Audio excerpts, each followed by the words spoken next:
So this is Life Beyond the Finish Line on 90.3 WHPC. I'm your host, Orlandina Ballin, and we are back with Stephen Morse, a former scout for the Padres, coach, and now founder of Recruit You. We're talking about what it takes to turn your passion into a thriving business. So you've worn so many hats: athlete, coach, scout, entrepreneur. How do you balance all of that with your personal life? Yeah, so I will be pretty transparent. I'm still working on that part. Because as you mentioned, I am pretty busy, but I'm busy for all the right reasons. I'm busy because that's how first of all, I like to be busy. I think it's really, really important at this stage in my life that I am busy and that, I'm the type of person that doesn't really like to sit around, even if I'm not doing things with my business, I like going to the gym and then spending time with the dog and then going and seeing friends and then going for a run and then going a bike ride, whatever it might be. I like to be active and I like to be busy. But like I mentioned, I do need to do a better job of that just because there's a lot going on right now in my business. We have a lot of clients that we're working with now, but I really wouldn't want it to change any other way. Our models now are a little bit different where I used to just kind of work with like a handful of guys. And now, like I mentioned, we have some other guys that work for us. And then on top of that, I have a little bit more on my plate in terms of the guys that I'm working with, but it's exciting stuff and things I would never change. That's awesome. And I'm with you. I'm still learning how to find that balance because like you said, I like to be busy, sitting home watching TV. That's not my thing, but No. I like to be busy. If I'm not at here doing this, preparing, speaking to athletes, I'm at the gym, I'm hanging out with friends. There's always something else for me to do. So it's hard, but we gotta find it. Yeah. So since you're a busy guy, what does me time look like? For women, get my hair done, mani-pedi, So what does your me time look like, and how do you make time for your own personal growth?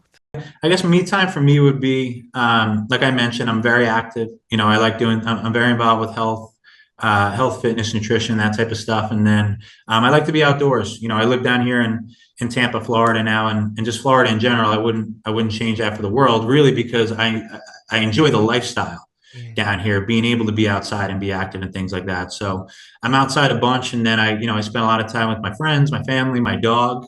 Tampa's a lot of fun. I've competed down there. There was a restaurant I hit up called Jonathan's. The food was amazing. Just being down by like that river. Riverwalk. Yep. We're about a block away from there right now. I'm jealous. Looking back, what's one decision you are most proud of in this journey?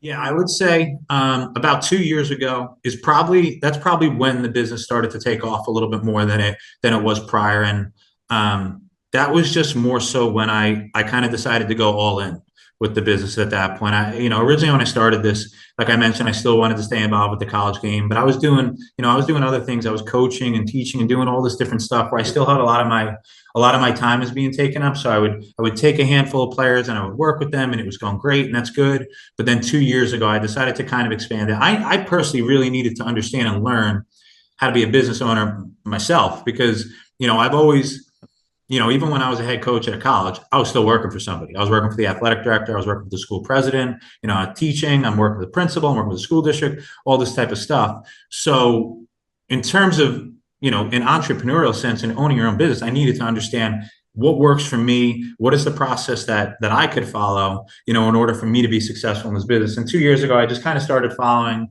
a little bit more of like a protocol in terms of like setting weekly goals in terms of things that I wanted to achieve and accomplish. And that's kind of when we started to bring on some more guys. And listen, anything that you do, it also takes some time where it's a little bit easier when you have, a history of I've done this with 100, 150, 200 guys. Well, now it's a little bit easier than when you're first kind of getting things going.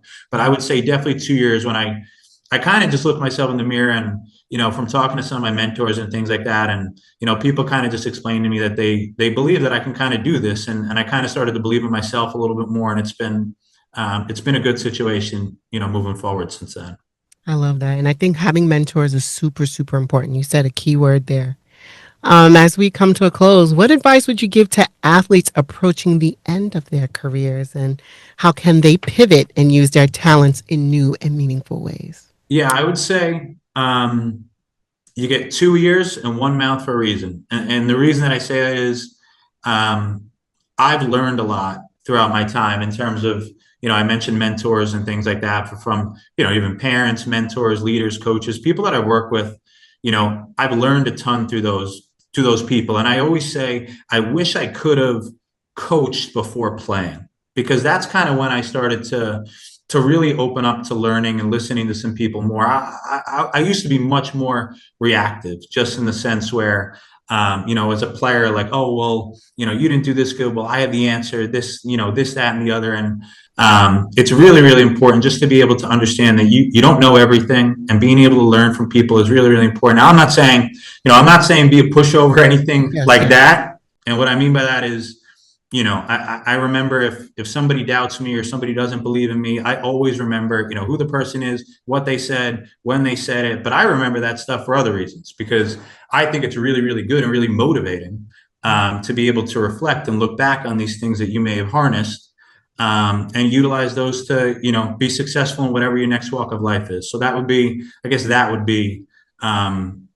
a good little tidbit for some guys to recognize, because I wish I would have learned that a little bit earlier. I played for some really, really good coaches, and maybe I wasn't always the most coachable guy, but if I could go back, I definitely wish I would have listened and had a little bit more open ears.